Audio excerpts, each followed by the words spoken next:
नमस्कार, सर्वप्रस चैनल के prime time में आपका स्वागत है। मैं हूं मिताली सहगल। आई नजर डालते हैं इस वक्त की अहम सुर्खियों पर। शोपियां में एसआई पर गोली बरसाने वाला हिजबुल आतंकी मुठभेड़ में हुआ ढेर, पुलिस को मिली एक बड़ी कामयाबी। जम्मू नगर निगम ने फुटपाथ खाली करने को चलाया अभियान, रेडियो को किया गया जब्त। जम्मू कश्मीर के हर मैटाडोर पर दिखेगी विरासत की झलकियां, बड़े शहरों की तर्ज पर सभी का रंग भी होगा एक जैसा। और जम्मू संभाग में सुबह से लगातार बारिश जारी, कश्मीर के भी कई हिस्सों में बर्फबारी। अब समाचार विस्तार से।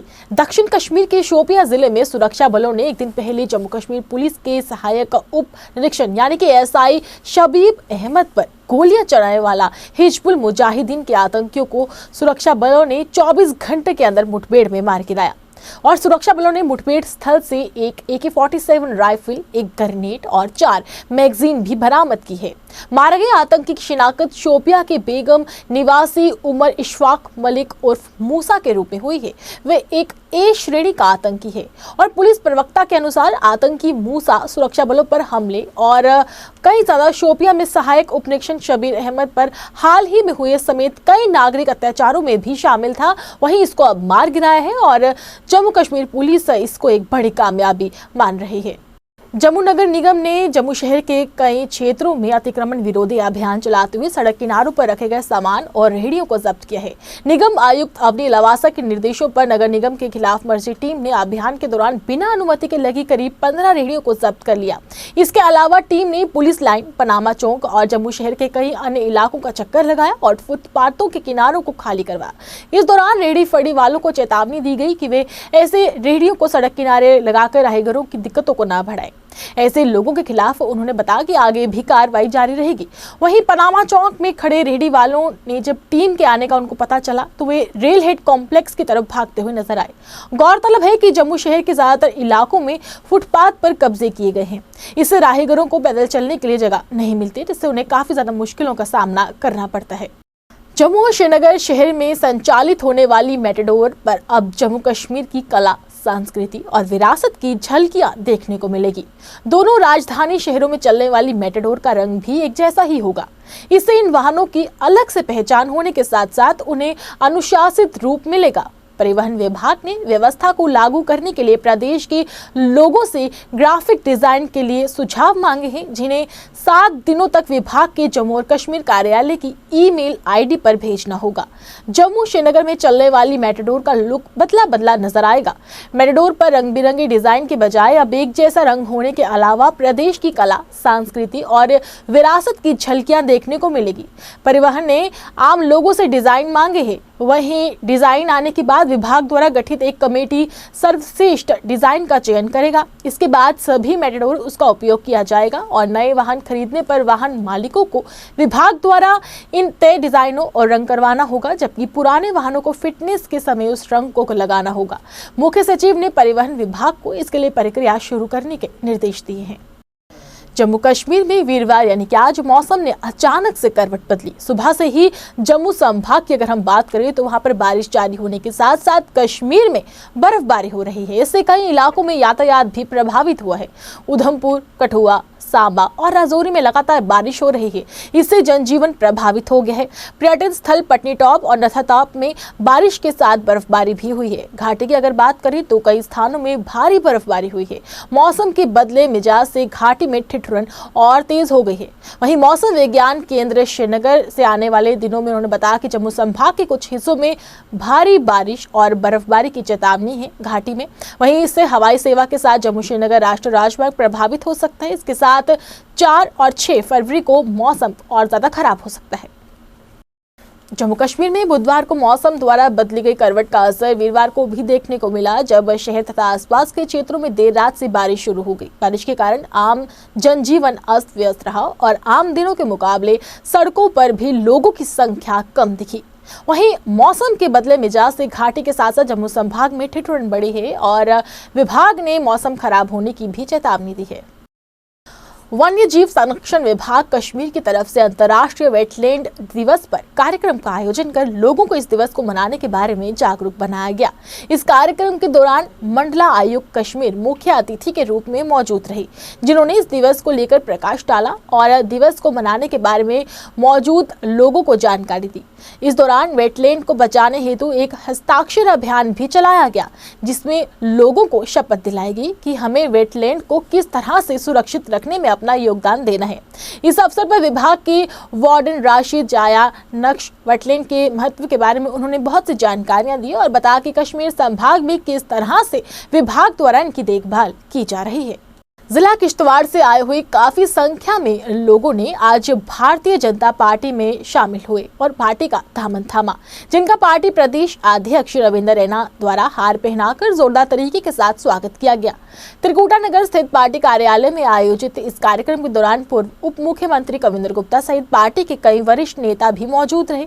इस मौके पर प्रदेश अध्यक्ष रविंद्र रैना ने कहा कि जिला किश्तवाड़ से दर्जनों लोगों ने आज भाजपा का दामन थामा है और पार्टी में शामिल होने वाले लोग विभिन्न राजनीतिक दलों से जो है मौजूद थे, जिनका पार्टी में आने का स्वागत किया गया। सबके लिए बेहद खुशी का दिन है कि एक बार फिर अलग अलग क्षेत्रों से जो पॉलिटिकल लीडर्स जो अलग अलग राजनीतिक दलों से वाबस्ता थे, उन्होंने अपने पुराने राजनीतिक दलों को छोड़ते हुए आज भारतीय जनता पार्टी का दामन थामा है। श्रीमान राठौर जी, करतार सिंह राठौर जी, जो डिस्ट्रिक्ट किश्तवाड़ के बॉर्डर क्षेत्र के रहने वाले हैं, और इनके साथ श्री नाथराम जी, श्री सुरजीत जी, रोशन जी, रुमाल जी और नुरबू जी, जो कि बुद्धिस्ट कम्युनिटी से वाबस्ता एक बहुत बड़े लीडर हैं।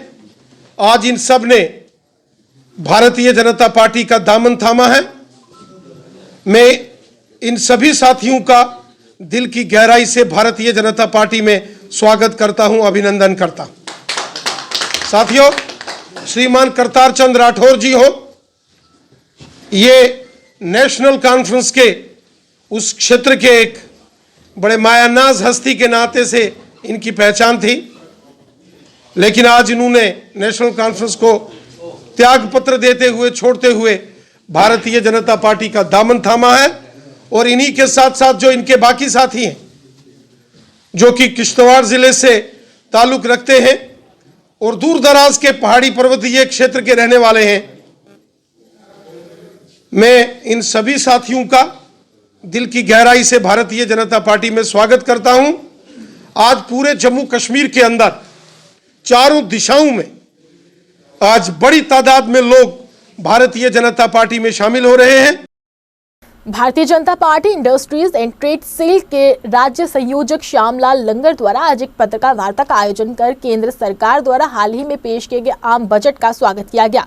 पत्रकारों से बातचीत करते हुए श्यामलाल लंगर ने कहा कि सरकार ने आम बजट में देश के हर एक वर्ग का ख्याल रखा है और लोगों को राहत देने का काम किया है। उन्होंने बजट को जनहित में जो है करार दिया।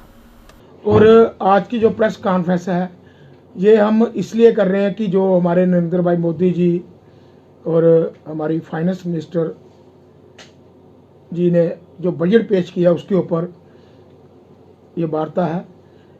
ये जो आपके माध्यम से मैं अपनी स्टेट की जनता को, JNK की जनता को और आम जितना भी देश के अंदर आवाम है, उनको ये कहना चाहता हूँ कि ये बजट जो है बहुत ही बढ़िया बजट है। आम इसको बजट को जो गरीबी रेखा में लोग रह रहे हैं, उनको देख के बनाया गया है। आम जन समाज जो है, उनको देख के बनाया गया है और बहुत ही बढ़िया ये जो है बजट है। इसमें सबसे पहले जो हमारे नरेंद्र भाई मोदी जी ने फैसला लिया कि जितने भी हमारे लोग गरीब लोग हैं, उनके लिए पक्के मकान बहुत बढ़िया बना के दिए जाएंगे। उसके बाद एजुकेशन, क्योंकि जो हमें बेसिक चीज़ें जो है हमारी, उसके ऊपर गौर किया गया है। जैसे एजुकेशन है, हेल्थ है, हेल्थ के ऊपर बहुत जोर दिया गया है। इसी तरह हमारे रिंग रोड बन रहे हैं, फ्लाईओवर बन रहे हैं, जो 155 करोड़ टीकाकरण किया गया है, ये चीज़ें सारी मिला के कुछ अहम काम किया है। सराहना हम करते हैं, पूरी दुनिया सराहना कर रही है उनकी। और अपोजिशन पार्टी को मैं ये कहना चाहता हूँ कि अगर इस तरह का आप अपोजिशन में बैठ के इस तरह की बातें करोगे, फिर आपने टीकाकरण नहीं करवाना था, फिर आपने टीकाकरण क्यों करवाया? अगर करवाया है तो फिर आप ये समझिए कि प्रधानमंत्री पूरी दुनिया के हैं, उन्होंने ये नहीं सोचा कि किस मजहब को टीकाकरण करना है, किसको नहीं करना है, कौन सी अपोजिशन पार्टी को टीकाकरण करना है, कौन सी को नहीं करना है। उनके लिए पूरी आवाम, कोई भी अपोजिशन में हो, कोई भी अपना हो, सभी के लिए उन्होंने एक मत दे के सभी को टीकाकरण किया। और कुछ लोगों का ये भी कहना है कि टैक्स स्लैब जो है वो इस साल नहीं बढ़ाई गई। मैं कहता हूं कि टैक्स स्लैब तो बात की बात है, पहले हमारी जनता जो है, जनता जनार्दन जो है वो ठीक है, तो सारी स्लैबें भी बढ़ जाएंगी, सब कुछ हो जाएगा। पहलगाम के अष्टमुकाम की 10वीं कक्षा का छात्र रफीक मलिक इस समय अपनी पढ़ाई के साथ साथ अपने परिवार का भी बोझ उठा रहा है और इस समय छोटी सी उम्र में परिवार का पालन पोषण भी कर रहा है। छात्र रफीक अहमद का कहना है कि उनका सपना है कि वे बेहतर तरीके के साथ पढ़ लिख कर किसी बड़े ओहदे पर पहुंचकर लोगों की सेवा कर सके, लेकिन उनके परिवार की आर्थिक स्थिति इतनी अच्छी नहीं है कि वे अपनी पढ़ाई बेहतर तरीके के साथ कर सके। पेश है इसी संदर्भ में हमारे संवाददाता चौधरी मंजूर पोसवाल की एक खास रिपोर्ट। कश्मीर के पहलगाम क्षेत्र के अशमुकाम काचरू में रहने वाले 10वीं कक्षा के छात्र रफीक अहमद चेची अपनी पढ़ाई करने के साथ साथ अपने परिवार का पालन पोषण भी कर रहा है। छात्र रफीक अहमद चेची का कहना है कि उसका सपना है कि वह बेहतर तरीके के साथ पढ़ लिख कर किसी बड़े ओहदे पर पहुंचकर अपने लोगों की सेवा कर सके, लेकिन उसके परिवार की आर्थिक स्थिति इतनी अच्छी नहीं है कि वह अपनी पढ़ाई को बेहतर तरीके के साथ जारी रख सके। मेरी ये वजह है कि सर मेरा पापा जो है वो बुज़ुर्ग हो चुका है, वो अब मज़दूरी नहीं कर सकता। वो पहले मज़दूरी करता था, मेरी पढ़ाई स्टार्ट रहती थी, लेकिन अब वो मज़दूरी नहीं कर सकता है और अब जो मुझे बहुत बड़ी मुश्किलों का सामना करना पड़ता है। उसका कहना है कि कोरोना महामारी के दौरान जब सभी स्कूल बंद हो गए थे और ऑनलाइन शिक्षा शुरू हो गई थी, ऑनलाइन शिक्षा जारी रखने के लिए उसके पास फ़ोन तक मौजूद नहीं रहा। जी 2019 में लॉकडाउन लग गया और हमें कहा गया कि आप ऑनलाइन क्लासेस दो, लेकिन ऑनलाइन क्लासेस के लिए मेरे पास फ़ोन नहीं था, क्योंकि हम गरीब लोग हैं सर। हमारे पास मतलब उतनी इनकम नहीं है कि हम मतलब फ़ोन ला सकते हैं। हम मतलब मेरा पापा मज़दूरी करता है और रात को 300 लाता है, वो घर में लग जाता है। उसका कहना है कि उसके पिता मज़दूरी करके उनका पालन पोषण करते थे, लेकिन जब से महामारी का दौर चल रहा है उसके बाद मज़दूरी के लिए भी काम नहीं मिल पा रहा है। जी अब कोचिंग सेंटर चल रहे हैं, लेकिन कोचिंग सेंटर के लिए भी मुझे पैसे नहीं है। अगर मतलब मैं मज़दूरी पर जाऊंगा तो फिर मुझे कोचिंग सेंटर करने पड़ते हैं, लेकिन आज विंटर चल रहा है, लेकिन आज मज़दूरी भी नहीं मिलती है। और परिवार की आर्थिक स्थिति काफ़ी ख़राब है और उसकी पढ़ाई भी प्रभावित हो रही है। उन्होंने सरकार से मांग की है कि उनकी मदद की जाए ताकि वह अपनी शिक्षा को जारी रख सके। आप देख रहे हैं 7+ चैनल। जी हाँ, इस वक्त हम ठीक जनूबी कश्मीर के ज़िला अनंतनाग के सयाती मुकाम पहलगाम की बात की जाए, जी हाँ, हम अशमुकाम के हर्द किचरू में मौजूद है। अगर यहाँ की बात की जाए, अक्सर बेशतर यहाँ पे जो है गुजर बकरवाल तबके के लोग रहते हैं। ये जो पीछे आप मेरे पीछे मकान देख रहे हैं, रफ़ीक अहमद चेची नामी एक स्टूडेंट है जो कि 10th क्लास में पढ़ता है। आज उनसे हमारी बात हुई और पिछले कई अरसे से वो जो है मजदूरी करके एक तो वो अपनी परिवार को चला रहा है और उसके साथ साथ अपनी तालीम जो है वो भी जारी रख रहा है। मगर अफसोस की बात यह है कि आज जो है मौसम सरमा के चलते ना ही मजदूरी मिलती है, ना ही कोई सहारा मिलता है। अगर ट्यूशन की बात की जाए तो उन्होंने जो है कहा कि हम अगर ट्यूशन मैं करूं तो ट्यूशन के लिए भी मेरे पास पैसे नहीं। हालांकि इनके वालिद का ये भी कहना है कि हमारे पास जो है 2 वक्त की रोटी भी नहीं होती है, तो हम बच्चे को कैसे पढ़ाएं। बेहतर ये होता कि यहाँ की ज़िला के तरक्याती कमिश्नर और यहाँ के जो पॉलिटिकल रिप्रेजेंटेटिव्स है वो इनकी मदद करते आज, और हम भी यही गुजारिश करते हैं कि ये लोग इनकी मदद करें, इनके घर तक पहुँचे। शायद रफ़ीक अहमद चेची में भी एक हुनर है, वो भी एक ऑफिसर बनना चाहता है, मगर अफसोस की बात है कि गरीबी ने इतना सताया है कि वो कुछ भी नहीं बन पाता है।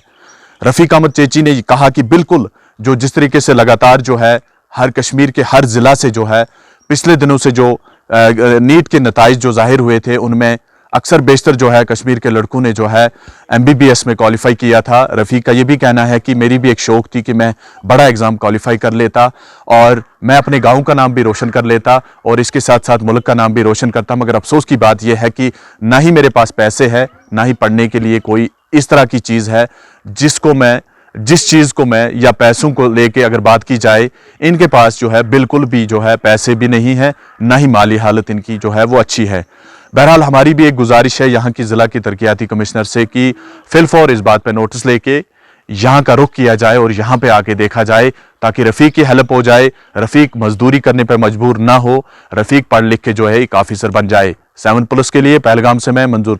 जम्मू कश्मीर आम आदमी पार्टी ने पाक अधिकृत जम्मू कश्मीर रिफ्यूजी परिवारों के पुनर्वास के लिए मुआवजा राशि की फाइलें 10 फरवरी को बंद किए जाने का विरोध किया और कहा कि अभी भी ऐसे कई परिवार हैं जिन्हें अभी तक की राशि नहीं मिल सकी है।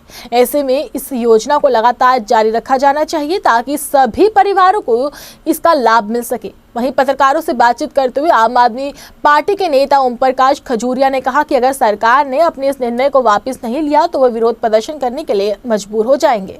आम आदमी पार्टी ने जो प्रेस कॉन्फ्रेंस रखी है उसका मेन उद्देश्य ये है कि जम्मू कश्मीर एडमिनिस्ट्रेशन ने एक नोटिफिकेशन इशू किया, एक नोटिस जारी किया है।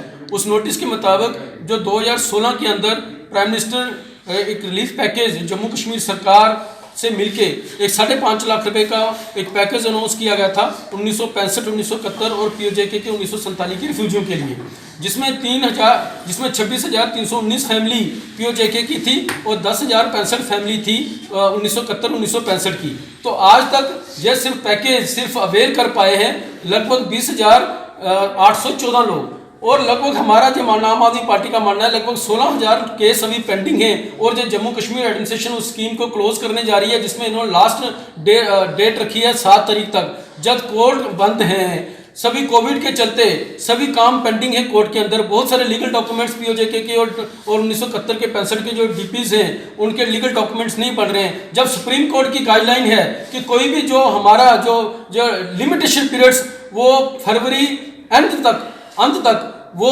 बंद किया है, क्योंकि जैसे कि आपको लगता था कि 40 दिन का अपील पीरियड होता था, उन्होंने कहा कि लिमिटेशन पीरियड नहीं है। तो जम्मू कश्मीर एडमिनिस्ट्रेशन ये क्या सुप्रीम कोर्ट की गाइडलाइन को भी नहीं मानती क्या? और दूसरी सबसे बड़ी बात यह है कि अभी बहुत सारे इश्यूज जो POJK के DPs के पेंडिंग है, जैसे कि मैं जहाँ जिस 5.5 लाख रुपए के पैकेज की हम बात करते हैं, इसमें हमारा जम्मू कश्मीर सरकार का जो 308 रुपए का शेयर था वो अभी नहीं दिया गया है। इट मीन्स कि जो पैकेज था अभी जिन लोगों ने लगभग 20,814 लोगों को जो डिस्बर्समेंट हुई है वो पूरी डिस्बर्समेंट नहीं हुई है, 308 रुपए उसमें पेंडिंग है। तो जम्मू कश्मीर एडमिनिस्ट्रेशन इस पैकेज को, इस स्कीम को क्लोज कैसे कर सकती है? आम आदमी पार्टी उन सभी DPs के साथ खड़ी है जिनके अभी क्लेम पेंडिंग है। अभी 308 रुपए का जब तक शेयर नहीं मिलता, आम आदमी पार्टी का यह मानना है कि जम्मू कश्मीर एडमिनिस्ट्रेशन वो 308 रुपए का शेयर भी दे और जो बाकी जो केस पेंडिंग है उसके लिए जल्दी इजी मेथड ढूंढा जाए। PRO ऑफिस के अंदर PRO को बिठाया जाए और जहां पे वो जो एक ऑफिशियल जो सरकारी मशीनरी वहां पे तेज की जाए ताकि लोग ज्यादा से ज्यादा लोग अप्लाई करें। जम्मू कश्मीर अपनी पार्टी महिला विंग की महासचिव सुनीता साहनी की अध्यक्षता में आज शहर की वार्ड नंबर 4 परेड क्षेत्र में 1 दिवसीय मेडिकल कैंप का आयोजन किया गया, जिसमें लोगों को निःशुल्क दवाइयां वितरित करने के साथ साथ उन्हें महामारी के इस दौर में बचने के उपायों के बारे में जागरूक बनाया गया। आयुष मंत्रालय के सहयोग के साथ लगाए गए इस कैंप के दौरान काफी संख्या में क्षेत्र के लोगों ने पहुंचकर इस कैंप से लाभ उठाया। इस मौके पर सुनीता साहनी ने बताया कि कैंप में लोगों को निःशुल्क दवाइयां वितरित की गई है तथा लोगों को महामारी से बचाने के बारे में भी जागरूक किया जा रहा है। मैं सुनीता साहनी अपनी पार्टी से महिला विंग की प्रोविजन सेक्रेटरी।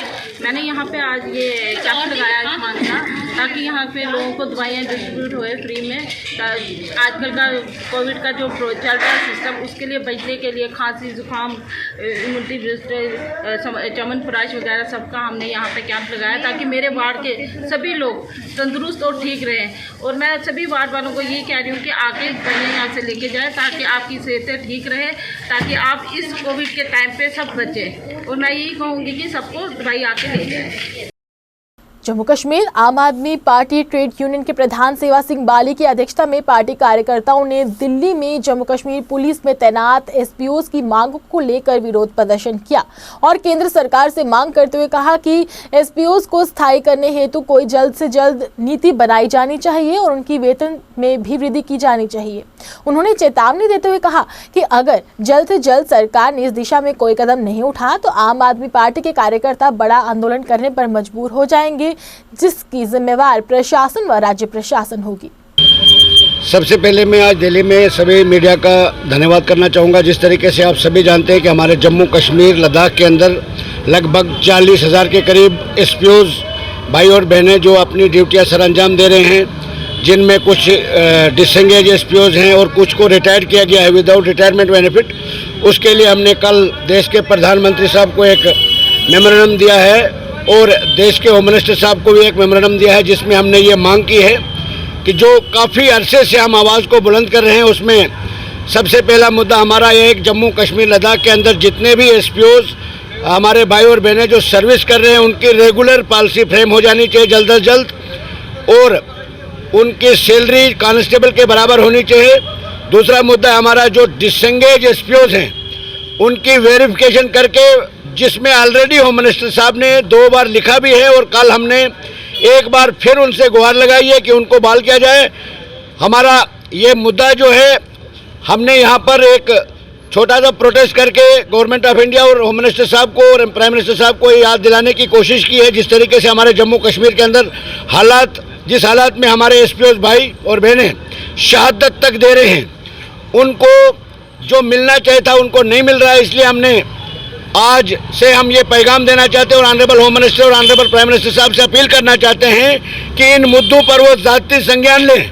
अगर ऐसा नहीं होता है तो हम जम्मू कश्मीर के अंदर एक बहुत बड़ा आंदोलन शुरू करेंगे, जिसमें हमारे जो 40,000 परिवार हैं एसपीओज की फैमिलीज, वो और हमारा आम आदमी पार्टी ट्रेड यूनियन का जो विंग है, All India Voice of Poor Peoples का पूरा संगठन, तमाम डिसएंगेज एसपीओज सभी को साथ लेके एक joint all Jammu Kashmir RTC blinder retirement employees association के सदस्यों ने मांगों को लेकर जम्मू प्रेस क्लब के बाहर जोरदार तरीके के साथ प्रदर्शन किया और सरकार से मांग करते हुए कहा कि उनकी लंबित पड़ी मांगों को जल्द से जल्द पूरा किया जाना चाहिए। प्रदर्शन की अध्यक्षता एसोसिएशन के प्रधान देवराज बाली कर रहे थे, जबकि इस मौके पर काफी संख्या में एसोसिएशन के सदस्य भी मौजूद रहे। इस मौके पर देवराज बाली ने कहा कि उनकी बकाया राशि जल्द से जल्द सरकार को जारी करने की जरूरत है। उन्होंने कहा कि पिछले लंबे समय से अपनी मांगों को लेकर ये लोग विरोध प्रदर्शन करते आ रहे हैं, लेकिन सरकार द्वारा उनकी कोई भी सुध नहीं ली जा रही। ट्रांसपोर्ट हाई अथॉरिटी के खिलाफ, क्योंकि सरकार की तरफ से जो ऑर्डर जारी हुआ है उसमें लिखा था कि जो एम्प्लॉइज हैं, चाहे वो इन सर्विस है, चाहे वो रिटायर है, चाहे वो वीआरएस है, इनकी लाइबिलिटी बनाकर सेक्रेटरीट में भेजी जाए। ऑर्डर जून का था, लेकिन आज 8 महीने गुजर चुके हैं, अभी तक ये बिल स्टेटमेंट बना के सिविल सेक्रेटरी में नहीं भेज सके। जबकि ये जो पैसा है ये सरकार ने देना है, मैनेजमेंट ने नहीं देना, लेकिन सिर्फ इन्होंने बिल बनाने थे, वो बिल आज तक नहीं बनाए हैं, जिसमें है कोला एरियर, 6 पे commission arrear and DA arrear. हम बार बार इनके दफ्तर के चक्कर लगा रहे हैं, ये सिर्फ बोलते हैं आज कर रहे हैं, लेकिन 8 महीने गुजर के अभी तक इन्होंने दिया। हम इनको वार्न करते हैं 2 दिन के अंदर अंदर हमारी बिल स्टेटमेंट सिविल सेक्रेटरीट में नहीं पहुंची तो इसी तरह नेक्स्ट वीक में हमारा भी यहाँ प्रोटेस्ट होगा। उसके अलावा कुछ एम्प्लॉइज हैं जो 2019 के बाद रिटायर हुए हैं, उनकी आज तक लीव सैलरी ग्रेजुटी आज तक नहीं मिली। लोक अधिकार मिशन के प्रधान डॉक्टर अमरचंद भगत ने आज एक पत्रकार वार्ता का आयोजन कर केंद्र सरकार से मांग की कि केंद्र सरकार द्वारा शुरू की गई मनरेगा योजना के तहत काम करने वाले कर्मचारियों तथा अधिकारियों की वेतन में वृद्धि की जानी चाहिए। पत्रकारों से बातचीत करते हुए डॉक्टर अमरचंद भगत ने कहा कि देश के अन्य प्रदेशों में मनरेगा योजना के तहत नियुक्त कर्मचारियों तथा अधिकारियों की वेतन काफी ज्यादा है, लेकिन अगर जम्मू कश्मीर की बात करें तो जम्मू कश्मीर में मुलाजिमों की वेतन काफी कम है। ऐसे में सरकार को इस ओर ध्यान देने की जरूरत है। ये कुछ हमारे कुछ ऐसा एक मजलूम तबका है, वो आर्जी गवर्नमेंट मुलाजिम है हमारे यहाँ जम्मू कश्मीर के यूटी में। उनका वो है नरेगा के एमजी नरेगा के सपोर्टिंग स्टाफ, जिसमें आपके जीआरएस हैं, आपके टेक्निकल असिस्टेंट हैं, आपके प्रोग्राम ऑफिसर हैं, दूसरे लोग हैं, डाटा ऑपरेटर्स वगैरह हैं, ये लोग शामिल हैं। तो इन लोगों की जो इनके वेजेस हैं सर, इनके जो वेजेस हैं जो इस वक्त ये इनको दिया जा रहा है, जैसे मैं फॉर एग्जांपल जीआरएस की बात करूं तो जीआरएस को इस वक्त 6800 रुपया पर मंथ एक किस्म का ऑनरेरियम दिया जाता है, जो कि 226-27 रुपये पर डे बनता है, जो कि एक सरासर नाइंसाफ़ी है। तो इसमें सेंटर ने जब ये एक्ट बनाया था, इस सेंटर ने बाज़ाब्ता यूनियन टेरिटरी जो स्टेट्स के लिए छूट दे कर रखी है को अपने हिसाब से इसको रिलैक्सेशन करें, इसको अमेंडमेंट करके इनको वेजेस को इनको रिफिक्स कर सकते हैं। जैसे हिमाचल गवर्नमेंट में अभी जीआरएस की जो सैलरी 39,000 के करीब है, इसी तरह पांडिचेरी में अभी त्रिपुरा में एक निकाली है, इन्होंने एडवर्टाइजमेंट निकाली है, वहाँ पर कम से कम 15,000 से वो लोग शुरू करते हैं। तो जम्मू कश्मीर में ऐसा क्यों नहीं है? क्योंकि इन लोगों के पीछे ये लोग 4500 लोग हैं जम्मू कश्मीर की यूनियन टेरिटरी में जो नरेगा सपोर्टिंग स्टाफ हैं, और इन लोगों के पीछे 4500 फैमिलीज़ हैं, और तकरीबन 20,000 के करीब ये लोग हैं जिनका निर्भर इन लोगों पर है। तो ये 6800 वाले जो लोग हैं फॉर एग्जांपल, और फिर एक मुबैना तौर पर कुछ और भी रिपोर्ट्स हैं सरकार की कि हर एक महकमे वाले हर काम इन लोगों से लेते हैं। इनको नेचुरल कैलेमिटी जैसे कोविड जो पेंडेमिक है उसमें इन लोगों ने काम किया, इनको इलेक्शन की ड्यूटीज़ में लगाया जाता है, कभी कोई मिनिस्टर का विजिट होता है या कोई वीआईपी का विजिट होता है, उस वक्त भी इन लोगों की सर्विसेज ली जाती हैं। तो ये लोग बेचारे हेल्पलेस हैं और हेल्पलेस हैं, ये बेचारे कहाँ जाएंगे? इसमें से मैक्सिमम लोग जो हैं वो ओवरेज भी हो चुके हैं। मेरी एलजी इंतजामिया से और हुकूमत से मोदबाना गुजारिश है कि इन लोगों का ऑनरेरियम कम से कम 30,000 रुपये पर महीना किया जाए। जम्मू अखनूर रोड पर जारी फ्लाईओवर का निर्माण कार्य धीमी गति से चलने पर जम्मू कश्मीर अपनी पार्टी लीगल सेल के प्रधान एडवोकेट विक्रम राठौर ने चिंता जताई है और कहा कि फ्लाईओवर का निर्माण कार्य काफी धीमी गति से चलने के कारण आम जनता को व स्थानीय दुकानदारों को काफी ज्यादा परेशानियों का सामना करना पड़ रहा है। उनका कहना है कि 3 साल पहले शुरू हुए निर्माण कार्य जो है आज तक पूरा नहीं हुआ, जिस कारण लोगों को काफी ज्यादा असुविधा का सामना करना पड़ रहा है। उन्होंने निर्माण कार्य एजेंसियों से मांग की है कि इस कार्य को जल्द से जल्द पूरा किया जाना चाहिए ताकि यहाँ के लोगों व दुकानदारों को राहत मिल सके। देखिए, ये बड़ा अनफॉर्चुनेट है कि आप अगर देखा जाए तो ये जो वर्क था ये अलॉट हुआ था आज से 2-3 साल पहले, और इसकी जो कंप्लीशन टाइम था वो 3 साल था। अब आप देख लिए 3 साल कंप्लीट होने को आ रहे हैं, अभी तक भी आप देख लीजिए कि क्या वर्क प्रोग्रेस चल रही है। देखिए, एक अगर जब भी कोई फ्लाईओवर बनता है वो लोगों की कन्वीनियंस के लिए बनता है, इनकन्वीनियंस के लिए नहीं बनता। ये आप लोगों को मैं बड़े ही स्पष्ट कर देना चाहता हूँ। लेकिन अब आप देखिए, इस फ्लाईओवर से हमें जो कॉन्सिक्वेंसेस मिल रहे हैं, खासकर जो जनरल पब्लिक को कॉन्सिक्वेंसेस मिल रहे हैं, वो बड़े एक ग्रेव किस्म के मिल रहे हैं। जैसे कि अगर let us suppose I will take my own example from here, कि अगर मुझे यहाँ से हाई कोर्ट के लिए जाना है, क्योंकि मैं पेशे से वकील हूँ, तो मुझे यहाँ से पहले जाना पड़ता है पलोड़ा। अब मुझे पलोड़ा से अगर यहाँ से जाना है, मुझे अपनी गली से आगे जाना है, तो वहाँ पर मैं देखता हूँ कि वन साइड ट्रैफिक आ रहा है, वहाँ अगली साइड मेरे ऑपोजिट डायरेक्शन से भी वन साइड ट्रैफिक आ रहा है, तो मुझे 1 घंटा से पलोड़ा तक ही पहुँचने में लग जाता है। और आप सोचिए, जो समय मुझे हाई कोर्ट में 10 मिनट का लगता था, आज मुझे 1 घंटा लगता है सिर्फ पलोड़ा तक पहुँचने के लिए। तो आप खुद ही सोचिए कि किस लेवल की इनकन्वीनियंस जनरल पब्लिक को हो रही है। आप ये भी सोचिए कि जब भी कभी फ्लाईओवर बनता है तो आप खुद सोचिए वो at the middle of the road बनता है, और जब भी बनता है उसकी दोनों तरफ रोड्स होते हैं, राइट साइड पे भी और लेफ्ट साइड पे भी। इन्होंने क्या कर दिया है, जो रोड लेफ्ट साइड से आ रहा है उसको बंद कर दिया है, और जो गाड़ियां लेफ्ट साइड की आ रही हैं उनको राइट साइड में डाल दिया जा रहा है। और क्या होगा, it leads to traffic congestion. और मुझे 10 बार सोचना पड़ता है जब मुझे while returning back to my home. Bharatiya Janata party transport cell के राज्य प्रधान आशुतोष गुप्ता की तरफ से आज एक पत्रकार वार्ता का आयोजन कर सरकार से मांग की गई कि ट्रांसपोर्टरों का 3 सालों के लिए पैसेंजर टैक्स माफ किया जाना चाहिए। पत्रकारों से बातचीत करते हुए उन्होंने कहा कि सरकार ने सिर्फ 1 साल के लिए ही पैसेंजर माफ किया है, लेकिन ट्रांसपोर्टर पिछले लंबे समय से नुकसान झेलते आ रहे हैं। ऐसे में सरकार को इस दिशा में कदम उठाते हुए ट्रांसपोर्टरों की मांगों को पूरा करने की जरूरत है। पत्रकार वार्ता के दौरान कन्वीनर रोशन शर्मा व प्रवेश बाली, संजीव शर्मा व अन्य लोग मौजूद थे। मैं आपके माध्यम से ये बताना चाहता हूँ या अर्ज करना चाहता हूँ एलजी साहब को और हमारे चीफ सेक्रेटरी साहब को, कमीशन सेक्रेटरी ट्रांसपोर्ट को, कि जो आपने जो पैसेंजर टैक्स 50% एक साल का माफ़ किया है, इसको 3 साल कर देते तो बहुत अच्छा था, क्योंकि हमारी गाड़ियाँ खड़ी रही हैं। हमने गाड़ियाँ जब चलाई नहीं तो पैसेंजर टैक्स किस बात का ले रहे हैं हम आपसे। तो हम यही कहते हैं कि जो आपने 50% माफ़ किया उसको कम से कम 3 साल का करना चाहिए था, क्योंकि हम वैसे भी हम 90 से हम माल झेल रहे हैं, जो कभी मिलिटेंसी की, कभी 370 की, कभी कोविड की। इसलिए हमारी गाड़ियां अभी जो 3 साल, हम पिछला तो नहीं मांग रहे, हम जो अभी जो गाड़ियां हमारी खड़ी रही थी। शहर के बाहरी क्षेत्र में मिश्रीवाला क्षेत्र के किसानों ने सिंचाई विभाग से मांग की है कि नहरों के सफाई का कार्य जल्द से जल्द शुरू किया जाना चाहिए, ताकि जरूरत के समय किसानों को नहरों का पानी मिल सके। वहीं किसानों का कहना है कि इस क्षेत्र में बहने वाली रणवीर नहर को बंद हुए 15 दिन हो गए हैं। ऐसे में विभाग को चाहिए कि छोटी नहरों का जो सफाई का काम है वो जल्द से जल्द शुरू कर देना चाहिए, ताकि सफाई और ज़्यादा बेहतर तरीके के साथ हो सके और इन किसानों को राहत मिल सके। लेकिन आज जो बात है किसानों के मकलत है कि सबको पता है कि जो रणवीर नहर है मिश्रीवाले वाली, वो तकरीबन बंद हो चुकी है। लेकिन आपके माध्यम से हम डिपार्टमेंट को और माननीय महोदय गवर्नर साहब से ये अपील करते हैं कि जब भी नहर बंद होती है, हमारे सूओं का काम, कुलों का काम, नालों का काम उसी वक्त ही सफाई करते हैं जब 2-3 दिन पानी को रह जाते हैं।